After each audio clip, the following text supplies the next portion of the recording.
Hello दोस्तों, नमस्कार। Santoshi IAS में आप सभी का स्वागत है। आज यहाँ पर हम साइंस एंड टेक के जो भी आपके क्रॉनिकल में बने हैं जुलाई मंथ के जो मैगजीन है उसको कर लेंगे। ठीक है, यहाँ पर हम थ्योरी करेंगे और इसके बाद यहाँ पर हम उसी थ्योरी का क्वेश्चन आंसर करेंगे। तो यहाँ पर पढ़ के यहाँ पर आपको क्वेश्चन आंसर लगवाना है। ऐसे ही हम आपको करवाए हैं, चाहे आपका राष्ट्रीय हो, अंतर्राष्ट्रीय हो या आपका राज्य हो, सब कुछ करवा दिए हैं। जाके वीडियो देख सकते हैं। प्लेलिस्ट बना है 2023-24 करंट अफेयर, उसमें सारे आपके पड़े हैं वीडियो। ठीक है, तो चलते हैं, हम शुरू करते हैं। जो लोग नए होंगे प्लीज़ अगर अच्छा लगेगा तो सब्सक्राइब लाइक कर दीजिएगा, क्योंकि मैं ये इस मैगजीन को इसलिए करवाता हूँ। कई लोगों का मैसेज आया था, ठीक है, कि सर हमारे यहाँ ये मैगजीन नहीं मिलती और टॉपर बोलते हैं ये मैगजीन अच्छा होता है पढ़ने में, मतलब यहाँ से क्वेश्चन आ ही जाते हैं। तो इसीलिए हम क्या किए कि यहाँ पर मतलब इस मैगजीन में देखेंगे आप व्यू और ये सब बहुत कम जाता है, लेकिन मैं सिर्फ उन्हीं सब के लिए, चाहे वो 10-20 ही लोग हों या 100 ही लोग हों, क्या उन्हीं सब के लिए मैं इस वीडियो को लाता हूँ, क्योंकि मैं समझ सकता हूँ कि हाँ हर जगह ये मैगजीन मतलब उपलब्ध नहीं है। ठीक है, तो चलते हैं, शुरू करते हैं। अब देखिए, पहला ये यहाँ पर क्वेश्चन बना था कि इलेक्ट्रिक वाहन इनोवेशन समिट, ठीक है, EVIS का तीसरा संस्करण। तो ये ऐसे क्वेश्चन बन सकता है कि 20 से 22 मार्च 2024 के मध्य, जिनको स्लो लगेगा प्लीज़ तेज कर लीजिएगा, अबू धाबी में राष्ट्रीय प्रदर्शनी केंद्र में इलेक्ट्रिक वाहन नवाचारी, ठीक है, इलेक्ट्रिक व्हीकल इनोवेशन समिट का तीसरा संस्करण आयोजित किया गया। कहाँ पर? अबू धाबी में देखिए आयोजित किया गया। यहीं बगल में अभी क्वेश्चन भी करवाएंगे। ठीक है, कि कैसे हम करवाएंगे ये पूरा हम पढ़ेंगे, इसके बाद तुरंत आप क्वेश्चन करेंगे। ठीक है, इसके बाद ये वाला पढ़ेंगे फिर क्वेश्चन करेंगे, इसलिए बाद बगल में ये भी लेकर चलते हैं। ठीक है, अब यहाँ पर देखते हैं, यहाँ पर लिखा गया है इलेक्ट्रिक वाहन नवाचार सम्मेलन धारणीय परिवहन की दिशा में मध्य पूर्व उत्तरी अफ्रीका क्षेत्र के अभियान में एक महत्वपूर्ण क्षण का प्रतीक है। तो मध्य पूर्व जो देश हैं एशियाई या उत्तरी अफ्रीका के, जो अल्जीरिया ये सब देश हैं, वहाँ के लिए महत्वपूर्ण है। इस सम्मेलन में उद्योग के क्षेत्र में नवीनतम रुझानों का पता लगाने और विचारों को आदान प्रदान करने, परिवहन के भविष्य को आकार देने, प्रौद्योगिकियों का अनुभव करने के लिए गतिशील एक मंच है। अब देखिए, अपने व्यापक कार्यक्रम और अंतर्देशीय भागीदारी के साथ इस सम्मेलन में वैश्विक स्तर पर इलेक्ट्रिक गतिशीलता और टिकाऊ परिवहनों संसाधनों पर मजबूत प्रतिबद्धता पर प्रकाश डाला। ठीक है, अब देखिए, संयुक्त अरब अमीरात जो है और सऊदी अरब, मिस्र, कतर, ओमान, कुवैत, बहरीन जैसे देशों में विद्युत गतिशीलता के पक्ष में उपभोक्ता रुख में महत्वपूर्ण बदलाव देखा जा सकता है, क्योंकि मध्य पूर्व क्षेत्र में इलेक्ट्रिक वाहन क्रांति में अग्रणी रूप से उभर रहा है। मतलब ये जो मध्य पूर्व मतलब पश्चिम एशिया की बात कर रहे हैं, वो जो मतलब एरिया है अबू धाबी उबी के पास, दुबई उबई के पास, वहाँ की बात कर रहे हैं। ठीक है, पेरिस समझौते के लक्ष्यों के अनुरूप वैश्विक जगत 2050 तक शुद्ध शून्य उत्सर्जन करने का हासिल करने का प्रयास कर रहा है। तो पेरिस समझौते के अंतर्गत कितना लक्ष्य है? 2050 तक शुद्ध शून्य उत्सर्जन हासिल करने का प्रयास है। ठीक है, ये याद रखेंगे। अब देखिए, अब इसका क्या है, ऐसे में इलेक्ट्रिक वाहनों के नवाचार सम्मेलन में आयोजित हरित गतिशीलता को बढ़ावा देने और परिवहन के क्षेत्र में डिकार्बोनाइजेशन में तेजी लाने में अहम भूमिका निभाते हैं। अब देखिए, यहाँ पर हम क्वेश्चन करते हैं। पहला क्वेश्चन क्या कर रहा है, इलेक्ट्रिक वाहन नवाचार सम्मेलन में तीसरा, ठीक है, संस्करण कब और कहाँ आयोजित किया गया? तो तीसरा संस्करण कब और कहाँ पे? अबू धाबी राष्ट्रीय प्रदर्शनी केंद्र, 20 से 22 मार्च 2024 को। अब देखिए, EVIS सम्मेलन का मुख्य उद्देश्य क्या है? उद्देश्य क्या है इसका? तो उसका उद्देश्य क्या है? नवीनतम रुझानों का पता लगाना और टिकाऊ परिवहन समाधान अनुभव करना। ठीक है, तो ये मतलब जो आपका परिवहन है उसको अच्छे से बनाना, मतलब एक वो कार्बन मुक्त ये परिवहन समाधान खोजना। ठीक है, निम्नलिखित में से कौन सा देश विद्युत गतिशीलता के पक्ष में उपभोक्ता रुख को महत्वपूर्ण बदलाव देख रहा है? तो ये कौन कौन से हैं? संयुक्त अरब अमीरात, सऊदी अरब और मिस्र हैं। ठीक है, यहाँ देखिए जापान है, ये सब नहीं है, ठीक है, अमेरिका है, ये नहीं। तो यहाँ पर कौन कौन से देश हैं? संयुक्त अरब अमीरात, सऊदी अरब, मिस्र, ठीक है। और भी देश हैं इसमें, कौन कौन से और से देश थे? तो देखिए कतर थे, ओमान थे, कुवैत, बहरीन, ये सब थे। और देखिए अब देखिए वैश्विक जगत में किस वर्ष तक शुद्ध शून्य उत्सर्जन की क्षमता हासिल करने का लक्ष्य है? तो वैश्विक जगत जो है वो किस वर्ष तक? तो 2050 तक, ठीक है। कितना? 2050 तक। ये स्टैटिक का पोर्शन है, पूछ सकता है, जिसमें पेरिस समझौते के अंदर 2050 तक शुद्ध शून्य उत्सर्जन करने का वो है, ठीक है, लक्ष्य रखा गया। अब देखिए डेंगू से रिलेटेड है, तो डेंगू से रिलेटेड देख लेते हैं। 10 मई को डेंगू के लिए एक नए टीके तक, ठीक है, तक 00, तो आज तक नहीं पढ़ते हैं, मतलब ये न्यूज़ चैनल नहीं है, ऐसे देखिए तक 003 आ गया है, ठीक है, को विश्व स्वास्थ्य संगठन की प्रीक्वालिफिकेशन प्राप्त हुआ है। तो प्री क्वालिफिकेशन इसको प्राप्त हो गया है, किसको? इसको तक 003 को। वैक्सीन को कुडेंगा, ठीक है, कुडेंगा के नाम से भी जाना जाता है, ठीक है, किस नाम से? क्यूडेंगा के नाम से जाना जाता है।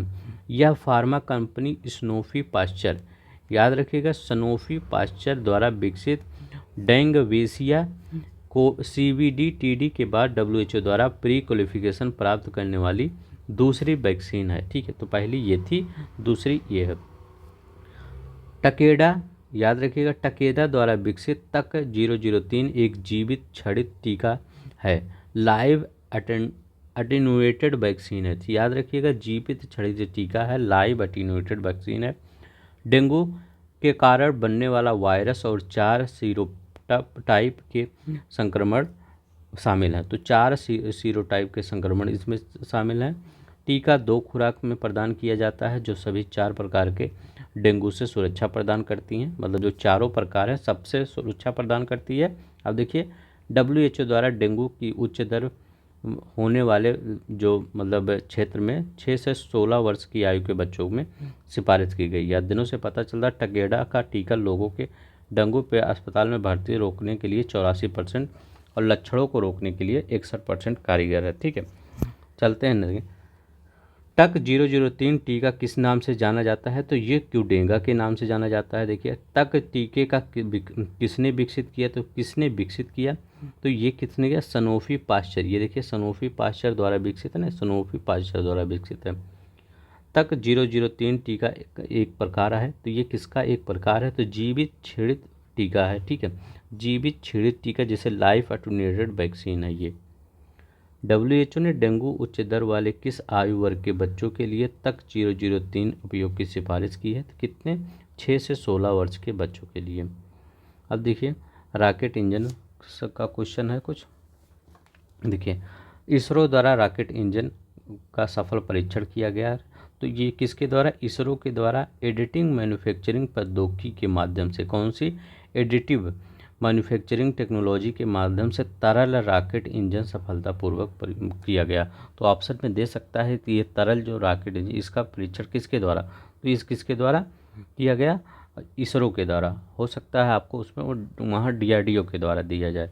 तमिलनाडु के महेंद्रगिरी में, तो महेंद्रगिरी तो उड़ीसा में पड़ता है, तमिलनाडु बता रहे हैं। इसरो के कॉम्प्लेक्स में किए गए इस पुनः डिजाइन में PS4 इंजन के प्रमुख मानदंडों की पुष्टि की गई है, ठीक है। अब देखिए यहाँ पर क्या है, इस नए डिजाइन में किए गए PS4 इंजन के पार्ट्स की संख्या 14 से घटकर 1 कर दी गई है, जिससे प्रति इंजन कच्चे माल के उपयोग में महत्वपूर्ण बचत होगी।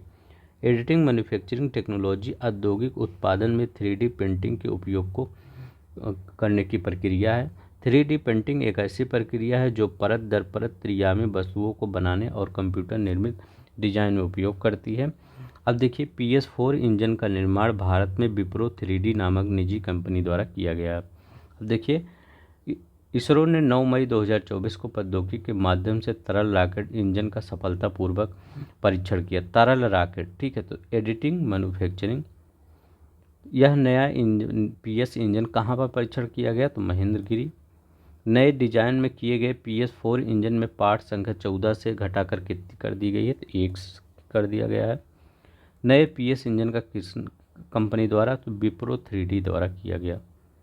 अब देखिए अफ्रीका देशों में R21 मैट्रिक्स, अब देखिए ये वैक्सीन है, किसके द्वारा बनाया गया है, ये सीरम इंस्टीट्यूट ऑफ इंडिया के द्वारा और किसके द्वारा, दो लोग मिलकर बनाए हैं। तो सीरम और कौन मिलकर बनाया है, सीरम और एक और है, ये देखिए ऑक्सफोर्ड विश्वविद्यालय, ठीक है। तो ये भी सहयोग थोड़ा किया था।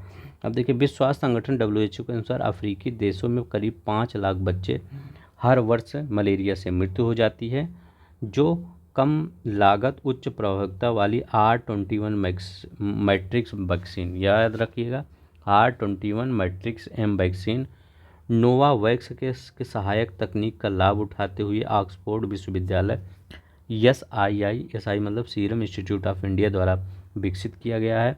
मध्य अफ्रीका गणराज्य CR क्षेत्र के लिए 1,63,800 खुराकें आवंटित की गई हैं, जिसमें 43,200 खुराकें इस क्षेत्र में भेजी गई हैं। अब देखिए मलेरिया एक जानलेवा मच्छर जनित बीमारी रोग है, प्लाज्मोडियम परजीवी के कारण होता है या परजीवी मादा एनोफिलीज मच्छरों के काटने से होता है। तो मलेरिया मादा एनोफिलीज से होता है, प्लाज्मोडियम परजीवी, मतलब अगर इसका परजीवी पूछे तो प्लाज्मोडियम। अब चलिए क्वेश्चन कर लेते हैं। R मैट्रिक्स मलेरिया वैक्सीन को अफ्रीकी देशों में कौन सी कंपनी ने भेजा, तो सीरम इंस्टीट्यूट ऑफ इंडिया ने भेजा, ठीक है। मलेरिया से अफ्रीकी क्षेत्र में प्रत्येक वर्ष लगभग कितने बच्चों की मृत्यु होती है, तो अभी देखिए हमने बताया 5 लाख बच्चों की हर वर्ष मृत्यु होती है, ठीक है। मध्य अफ्रीकी गणराज्य क्षेत्र में कितनी खुराकें आवंटित की गई है, तो 1,63,800। मलेरिया एक जानलेवा मच्छर जनित रक्त रोग है जो किस परजीवी के कारण होता है, प्लाज्मोडियम के कारण होता है। अंतरिक्ष में जाने वाले सबसे उम्रदराज के व्यक्ति कौन है, तो इनका नाम याद रखिएगा एड ड्वाइट, ठीक है। ये अंतरिक्ष में जाने वाले सबसे उम्रदराज के व्यक्ति हैं। इन्होंने जो स्टार ट्रेक है ना अभिनेता विलियम शेटनर के रिकॉर्ड को तोड़ दिया है। तो इतना ही याद रखेंगे। कौन है इसमें, ये है एड ड्वाइट। अंतरिक्ष में अगर आपसे पूछे कि अंतरिक्ष में जाने वाले सबसे उम्रदराज व्यक्ति कौन है, एड ड्वाइट हैं। और ये पूछे कि एड ड्वाइट की उपलब्धियों किसने रिकॉर्ड तोड़ दिया है, तो किसका रिकॉर्ड तोड़ दिया है, विलियम शेटनर का रिकॉर्ड इन्होंने तोड़ दिया है। अब देखिए यहाँ पर R21 उसी पिछला वाला क्वेश्चन, वैक्सीन की किस तकनीक का लाभ उठाती है। देखिए यहाँ पर ये वाला क्वेश्चन बच गया था। नोवेक्स सहायक तकनीक का लाभ उठाते हुए ऑक्सफोर्ड विश्वविद्यालय और SII मतलब सीरम इंस्टीट्यूट ऑफ इंडिया द्वारा विकसित किया गया नोवावैक्स तकनीक का, ठीक है। चीन का लूलर प्रोब चांग 6 आधारित, देखिए चीन का ये देखिए आपातकालीन चिकित्सा प्रणाली की शुरुआत ये चीफ मार्शल R चौधरी ने किया था बंगलोर में। ये क्वेश्चन हमने पहले ही पढ़ा चुके हैं, इसलिए यहाँ स्किप कर दे रहे हैं, ठीक है। ये देखिए चीन का लूनर प्रोब मिशन चांग E6, जैसे हमारे यहाँ तो ये चंद्रयान 3 भेजा गया था ना साउथ पोल पे, ऐसे ये चीन भी भेज रहा है, लेकिन इसका थोड़ा सा डिफरेंस है। ये किस लिए भेज रहा है, कुछ मिट्टी उट्टी लाने के लिए पृथ्वी पर चंद्रमा के। तो देखिए चीन की पहली बार चंद्रमा से सुदूर हिस्से से नमूने एकत्र करने, उन्हें वैज्ञानिक अध्ययन के लिए पृथ्वी पर लाने के लिए चांग 6 लूनर प्रोब मिशन लॉन्च किया। तो याद रखिएगा ये मिशन याद रखिएगा चांग E6। चीन द्वारा प्रक्षेपण सबसे बड़े रॉकेट लॉन्ग मार्च 5 YB के माध्यम से हैनान प्रांत में स्थित बेनचांग प्रेक्षण केंद्र से किया गया। इनका भी जैसे हमारे यहाँ हरिकोटा है या APJ अब्दुल कलाम है, ऐसे यहाँ भी इनका भी है। चंद्रमा से मिट्टी और नमूने लाने के लिए मानव रहित है ये। अब देखिए चांग 6 प्रोब चंद्रमा से दूर दक्षिणी ध्रुव में एटकेन बेसिन में उतरेगा। कहाँ पर, एटकेन। चलते हैं क्वेश्चन कर लेते हैं। अब देखिए नमूना, तो इसका नाम है चांग E6, इसका ये आंसर है। चांग E6 मिशन किस रॉकेट का उपयोग किया जाएगा, तो long 5 YB rocket, long 5 YB। तो ज़्यादा इंपॉर्टेंट ये सब नहीं है, आपका यही इंपॉर्टेंट है सबसे ज़्यादा कि चीन का कौन सा मिशन है लॉन्ग E6। ये तो सब इसलिए बताता हूँ कि बार बार यहाँ तो पढ़ते रहेंगे चांगिंग, यहाँ भी पढ़ेंगे चांगिंग, यहाँ पढ़ेंगे E6, तो आपको वो याद ही हो जाता है, ठीक है। जैसे कुछ लोग सोचते होंगे सर ये क्या क्वेश्चन आएगा, देखिए क्वेश्चन सिर्फ यही ज़्यादा प्रोबेबिलिटी है आने का कि वो चाइना का वो जो मिशन है वो क्या है, चांग E6। लेकिन मैं इसलिए क्वेश्चन ये सब बना देता हूँ क्योंकि कई बार आप क्वेश्चन करेंगे तो आपको याद हो जाता है। परीक्षण कहाँ से किया गया, ये कहाँ से किया गया? तो ये किया गया है आपका बेनचांग परीक्षण केंद्र से। देखिए बेनचांग परीक्षण केंद्र। चंद्रमा किस क्षेत्र में उतरेगा? तो एटिकन बेसिन में उतरेगा। हो सकता है आपसे एक पेपर में पूछ ले एटिकन बेसिन कहाँ है, मंगल ग्रह पे, चंद्रमा पर, बृहस्पति पर, तो आपको पता होना चाहिए एटिकन बेसिन कहाँ है। ठीक है, पेपर है, कुछ भी पूछ सकते हैं। Supersonic missile assisted of torpedo सम्राट पर आ रहे। देखिए यहाँ पर supersonic missile assisted release of torpedo सम्राट 1 मई 2024 को उड़ीसा के समुद्री तट पर डॉक्टर APJ अब्दुल कलाम द्वीप से supersonic missile assisted release of torpedo SMART, ठीक है, प्रणाली का सफलतापूर्वक परीक्षण किया गया। तो ये याद रखेंगे। स्मार्ट प्रणाली का सफलतापूर्वक परीक्षण कहाँ किया गया? उड़ीसा के समुद्री तट पर किया गया। ठीक है, दूसरा क्या है? स्मार्ट प्रणाली किस संगठन द्वारा डिजाइन किया गया है? तो किस संगठन द्वारा? देखिए DRDO द्वारा इसको डिजाइन किया गया है। ठीक है, तो ये DRDO द्वारा डिजाइन किया गया है बस। ठीक है, देखिए DRDO। तो बस चलते हैं नेक्स्ट देखते हैं। बस इतना ही इम्पोर्टेंट था। भारत के पहले स्वदेशी बम वर्षक UAV का अनावरण। देखिए कर्नाटक के बंगलोर में भारत के पहले स्वदेशी वर्षक मानव रहित यान UAV का अनावरण किया गया। इसे बंगलोर में निजी क्षेत्र की रक्षा और aerospace company Flying Wedge Defence द्वारा किसके द्वारा? फ्लाइंग वेज डिफेंस द्वारा। अब देखिए कितनी पेलोड इसकी क्षमता है? 100 किलोग्राम पेलोड क्षमता है। इसकी गति कितनी है? 370 किलोमीटर गति है। ये कैसी मतलब मिसाइल है? तो ये है हवाई मध्यम लड़ाकू लंबी सहन शक्ति, medium altitude long endurance male है। ठीक है, तो चलते हैं इसमें कर लेते हैं क्या क्वेश्चन यहाँ पे बना है कि 3 मई 2024 को किस शहर में भारत के पहले स्वदेशी बम वर्षक मानव रहित हवाई यान UAV FWD 2020 का अनावरण किया गया? तो ये कहाँ पर किया गया? बंगलोर में किया गया। ठीक है, FWD 2000 किस कंपनी द्वारा विकसित किया गया है? तो फ्लाइंग वेज डिफेंस द्वारा। ये एक प्राइवेट कंपनी, इसके द्वारा। FWD जो है वो 200 किस प्रकार का UAV है? तो ये किस प्रकार का UAV है? तो ये आपका मध्यम ऊंचाई medium altitude long endurance male है। ठीक है, क्या है? मेल है। और देखिए FWD 200 की पेलोड क्षमता कितना है? तो 100 किलोग्राम। अधिकतम गति कितनी है? तो अधिकतम गति 370 किलोमीटर है। ये देखिए विश्व का सबसे गहरा ब्लू होल आधारित। ठीक है, अब देखिए ये बहुत इंपॉर्टेंट है। देखिए पहले आपको समझा देता हूँ कि ब्लू होल होता क्या है।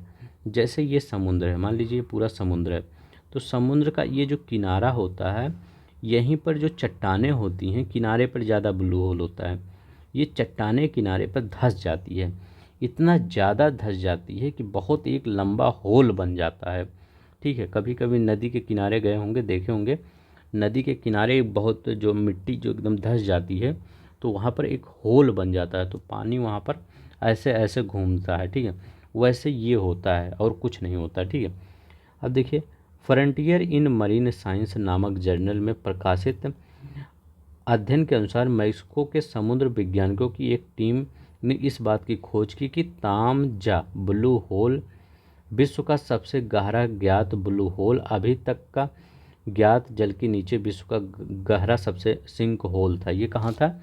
ये साउथ चाइना सी में था। देखिए तामजा ब्लू होल मेक्सिको के युकाटन प्रायद्वीप के दक्षिण पूर्वीय तेमुतुल खाड़ी में स्थित है। तो अभी जो ज्ञात हुआ वो मेक्सिको के युकाटन खाड़ी में, और ये कहाँ था इसको भी देख लेते हैं अभी।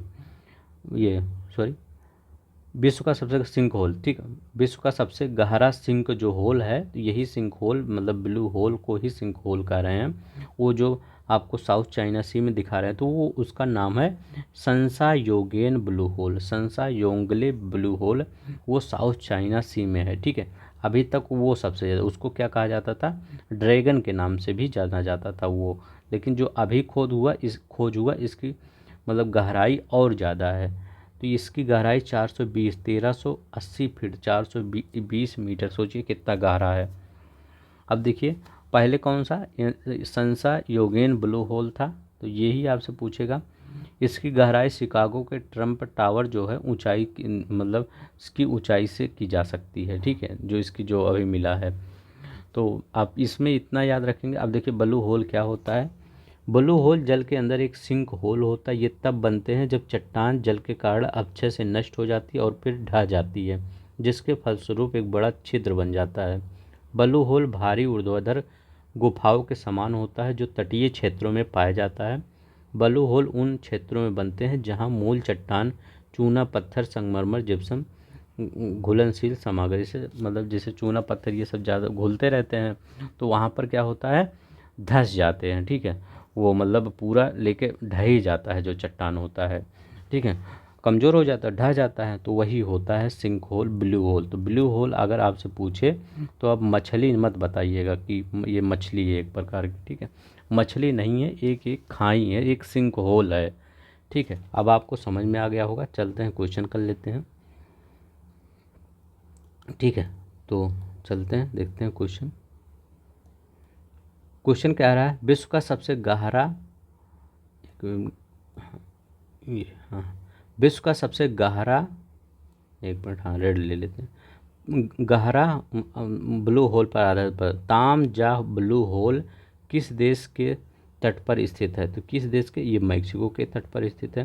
तामजा ब्लू होल जो अभी खोजा गया है कि गहराई कितनी है, तो ये इसकी 400 कितना था, तो 420 मीटर, ठीक है। तो ये देखिए 420 मीटर था, ठीक है। अब देखिए तामजा ब्लू होल की तुलना किस होल से की जा रही है जो विश्व का सबसे गहरा ज्ञात ब्लू होल था।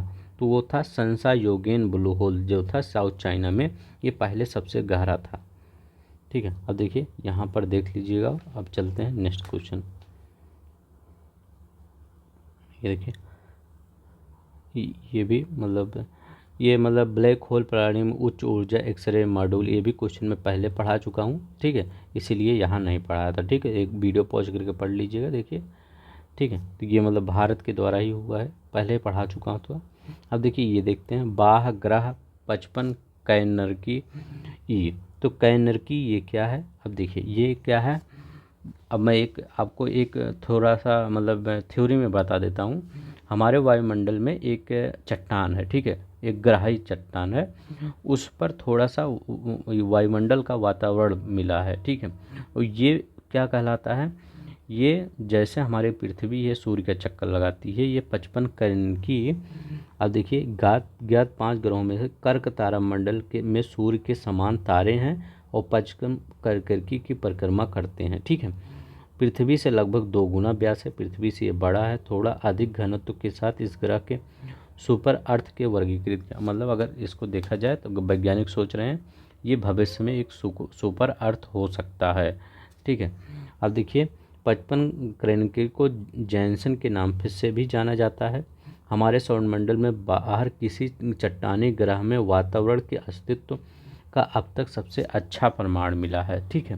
तो मतलब शोधकर्ताओं में थोड़ी सी जिज्ञासा आई है कि हो सकता है वहाँ पर वायुमंडल है तो जीवन भी हो सकता है, ठीक है।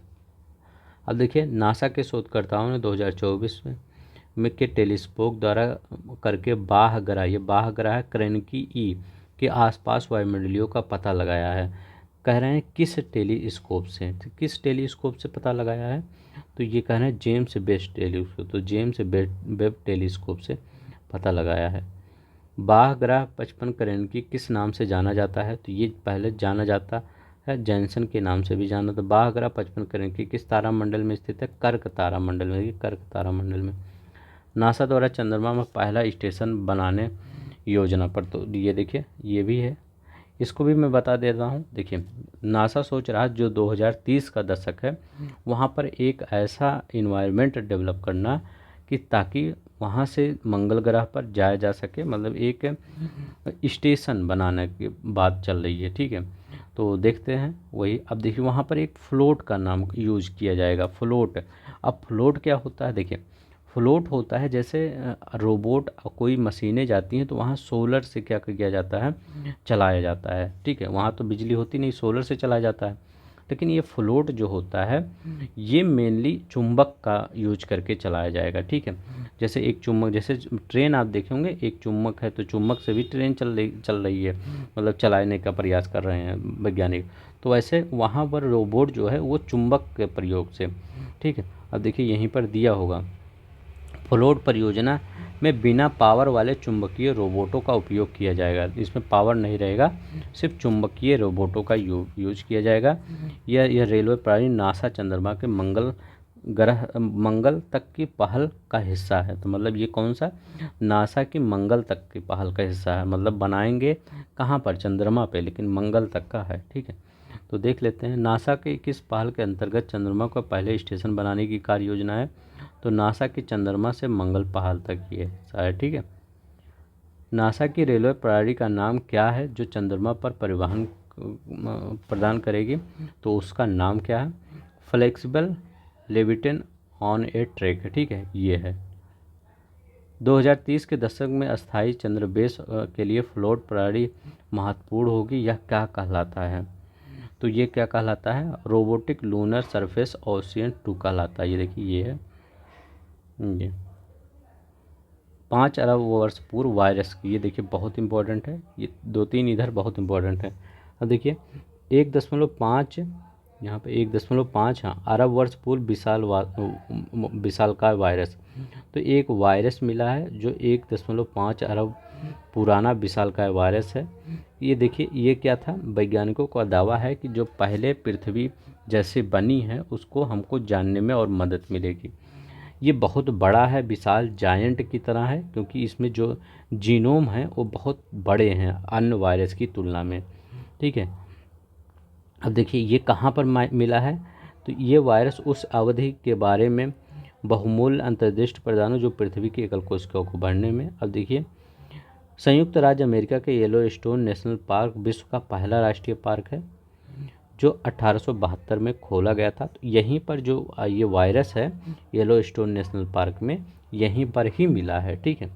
अब देखिए 1976 में यूनेस्को बायोस्फीयर रिजर्व में येलोस्टोन नेशनल पार्क, 1978 में विश्व धरोहर।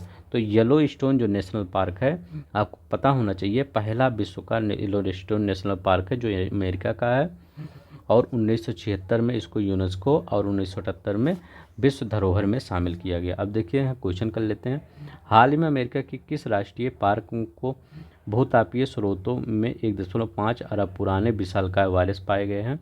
तो कहाँ पर, येलोस्टोन नेशनल पार्क में। कहाँ पर, येलोस्टोन नेशनल पार्क में।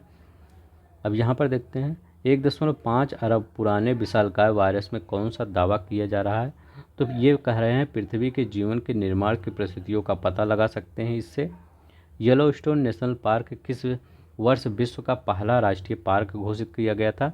तो 1872 में। देखिए प्लीज़ आप सब लाइक शेयर सब्सक्राइब कर दिया करिए, क्योंकि मैं हमेशा सिर्फ सोचता हूँ कुछ ही बच्चे देखें, लेकिन जो देखें वो लोग लाइक शेयर सब्सक्राइब करें, ठीक है। मतलब ऐसा क्या होता है, थोड़ा सा हमें मोटिवेशन मिलता है, ठीक है। अब देखिए येलोस्टोन नेशनल पार्क किस यूनेस्को बायोस्फीयर रिजर्व और विश्व धरोहर में शामिल किया गया है। मतलब पहले इसको यूनेस्को बायोस्फीयर रिजर्व में 1976 में, फिर धरोहर में 1978 में शामिल किया गया। देखिए आपको इतना स्टैटिक भी मिल गया। भारत का पहले वाणिज्यिक on chip system on chip आधारित।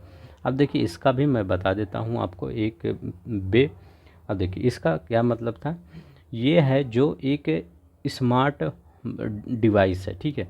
ये क्या होता है, मतलब ये एक चिप है, स्मार्ट डिवाइस नहीं, ये स्मार्ट डिवाइस को कंट्रोल करता है।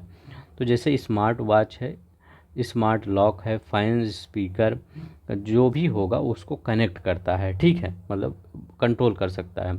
मई 2024 में semiconductor star up mind grow technology Private Limited ने भारत का पहला वाणिज्यिक high performance system on chip launch किया है।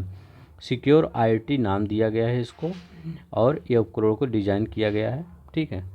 अब इस पर 700 मेगाहर्ट्ज का क्लॉक दिया गया है, मतलब ये, और इसमें माइक्रो कंट्रोलर है, ठीक है। तो आप सब थोड़ा सा अगर वैसे होंगे, मतलब थोड़ा सा टेक्निकल है, ठीक है, तो मैं बता ही देता हूँ। ये मतलब एक ही चीज़ है इसमें कि एक चिप है और वो पूरे कंट्रोल कर सकती है, चाहे आपका फ़ैन हो, चाहे स्पीकर हो, चाहे वॉच हो, कुछ भी हो।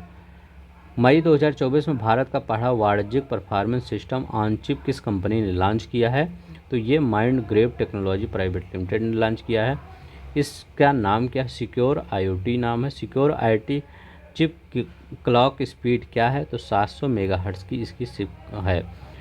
सिक्योर IoT चिप किन उपकरणों को नियंत्रित कर सकती है? तो स्मार्ट वॉच से लेकर smart city device, smart lock, fans, speaker, vehicles, EV vehicles जो होती हैं, बैटरी मैनेजमेंट सिस्टम, मतलब सबको ये कंट्रोल कर सकता है एक ही चीज़, ठीक है। मतलब एक ही चीज़ सब कुछ कंट्रोल करेगा। अब देखिए, एम्स और बोस्टन यूनिवर्सिटी के मध्य समझौता हुआ है। तो एम्स है अखिल भारतीय यूनिवर्सिटी विज्ञान नई दिल्ली, जो एम्स है उसके मध्य, और इंग्लैंड के जो बोस्टन यूनिवर्सिटी है, समझौता हुआ है। किस लिए समझौता हुआ है? चिकित्सा अनुसंधान, शिक्षा और नवाचार के क्षेत्र से संबंधित समझौता हुआ है। साझेदारी कार्य, छात्र आदान प्रदान और शैक्षिक सम्मेलन, डिग्री कार्यक्रम शामिल होंगे। चलिए क्वेश्चन देख लेते हैं। मई 2024 में अखिल भारतीय अनुसंधान संस्थान नई दिल्ली में किस इंग्लैंड की यूनिवर्सिटी ने इंस्टीट्यूट ऑफ मेडिसिन के साथ समझौते ज्ञापन पर हस्ताक्षर किया? तो ये एम्स के साथ किसने किया? बोस्टन यूनिवर्सिटी, ठीक है, बोस्टन, ठीक है, बोल्टन यूनिवर्सिटी, ठीक है, बोल्टन है, बोस्टन है, बोल्टन। एम्स और यूनिवर्सिटी ऑफ बोल्टन के मध्य समझौते ज्ञापन पर किस क्षेत्र में समझौता हुआ? तो चिकित्सीय अनुसंधान और शिक्षा पर समझौता हुआ।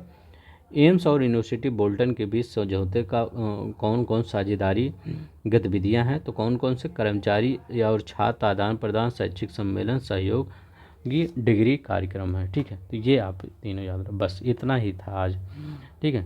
अब आपका क्या बचा है?